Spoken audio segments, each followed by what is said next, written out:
Ça fait au moins 12 ans que je suis en Belgique. Donc, je suis avec ma famille et je suis bien intégré ici. Et je pense qu'aussi toute ma famille est bien intégrée aussi. Et la preuve en est, la Belgique m'a permis aujourd'hui d'exercer ma passion d'écrivain. Et j'ai réalisé au moins plusieurs ouvrages ici en Belgique. Donc je pourrais dire que je me sens à l'aise et je me sens bien intégré ici en Belgique. Je dirais ceci, vous savez, je suis toujours positif par rapport à la société belge parce que dans la vie, il y a toujours plusieurs étapes et je devais avoir le bon jugement par rapport à cette société parce que je me fais partie de cette société. Et malgré, il y a certaines circonstances qui viennent d'arriver ici en Belgique, qui a essayé un peu de changer la mentalité, les comportements de plusieurs personnes. C'est par rapport à la crise. Et donc, c'est toutes ces choses-là qui viennent d'arriver. Et ça a changé, ça a amené un peu la frustration dans les comportements de plusieurs personnes. Mais nous restons optimistes par rapport à cela. Donc, moi, je suis optimiste par rapport au futur de la Belgique. Et je crois de tout mon cœur que la société belge continuera toujours à évoluer parce que nous voyons que le gouvernement belge, il se bat par rapport à leur vision, par rapport à leur plan, que la société belge puisse aller de l'avant et que cette société puisse avoir de l'espérance. Donc, on voit le système fonctionne. Je me souviens, lorsque la Belgique avait les crises politiques, il n'y avait pas le gouvernement ici en Belgique.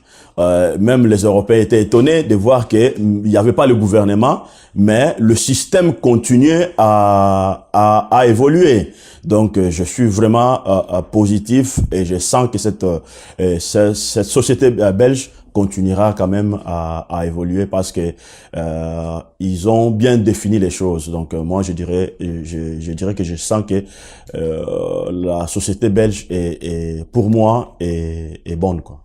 Et tant qu'immigré, je dirais que c'est pas facile parce que j'ai été défini par rapport à une autre mentalité, par rapport à une autre culture. En arrivant ici, il y avait un conflit entre ma philosophie de pensée, ma culture, ma façon de vivre, c'était pas la même avec la société belge. Et ce qui avait créé un conflit au début. Donc il fallait que je puisse me réadapter par rapport à cette situation. J'ai étudié le comportement belge, j'ai étudié leur façon de penser, j'ai étudié leur comportement. Et ce qui m'a permis de m'éclipser aussi dans leur manière de vivre pour que je puisse me sentir mieux. Mais au début, c'était pas facile. Donc au début, c'était pas facile, quoi. Donc c'est ça ce que je pouvais dire par rapport à cela. Ouais, je dirais c'est facile si vous avez la vision, 2, le plan et 3, des objectifs. Parce que vous ne pouvez pas être un entrepreneur si vous n'avez pas la vision, si vous n'avez pas de plan et si vous n'avez pas des objectifs. Parce que le monde est construit par rapport à ces 3 choses-là. Je dirais que je suis conférencier. J'enseigne aussi sur le développement spirituel et personnel des gens. Même Dieu lui-même a bâti son royaume par rapport à ces 3 principes. La vision, le plan et les objectifs. Je dirais, ma manière de définir la vision. Pour moi, la vision, c'est la capacité de voir le futur et de le bâtir dans le présent. Et même dans le principe de Dieu, il a vu le futur et il a bâti ce futur-là dans le présent en organisant les choses. 2, il avait le plan de ce qu'il allait faire. Et 3, il avait des objectifs. C'est pour cela, tout ce que Dieu fait, ou tout ce qu'il a fait, ne faillit jamais parce que ces choses ont été définies par rapport à ces trois choses-là. Donc, pour être un entrepreneur, pour s'intégrer ici en Belgique, moi, je crois qu'il faut avoir la vision, il faut avoir le plan et avoir des objectifs. La dernière chose, il faut connaître aussi le système de la Belgique et se former aussi, parce que la formation, c'est quelque chose qui est de très important. Moi, Henri, je suis flatté par rapport à ce que vous êtes en train de faire. Parce qu'on est des amis, on s'est connus depuis longtemps. Et quand je vis déjà le matériel, tous les moyens que vous mettez en place pour aider non seulement les Congolais, pour aider les Angolais, pour aider les Camerounais, pour aider les Ivoiriens, pour aider l'Afrique à se développer. Parce que vous devez savoir que nous avons, si les Occidentaux, les Européens continuent aujourd'hui à dominer le monde, c'est parce qu'ils ont le pouvoir économique. Pour avoir le pouvoir économique, ils ont la vision, ils ont le plan et ils ont des objectifs. Mais nous, les Africains, nous manquons ces choses-là, ce qui fait que nous quémandons toujours chez les Européens. Or que nous avons aussi des capacités à faire les choses comme eux, parce que nous tous, nous avons des droits communs qui nous définissent. Je crois que le talent que j'ai, il est aussi chez les Américains, il est aussi chez les Européens. Mais la différence se base au niveau de la vision, au niveau du plan et au niveau des objectifs. Moi, je crois que la lecture, c'est quelque chose de très important, Harry. Donc moi, je dirais aussi, moi, je vous ai connu dans ce domaine, dans ce domaine-là, parce que je vous voyais écrire, lire plusieurs livres. Moi, je crois que ce qui change la vie d'une personne, c'est les écritures. C'est les écritures qui changent la vie d'une personne. Moi, j'ai compris cela dans ma vie. J'avais compris cela. C'est pour cela que je me suis lancé parce que j'ai cette passion de changer la vie des autres.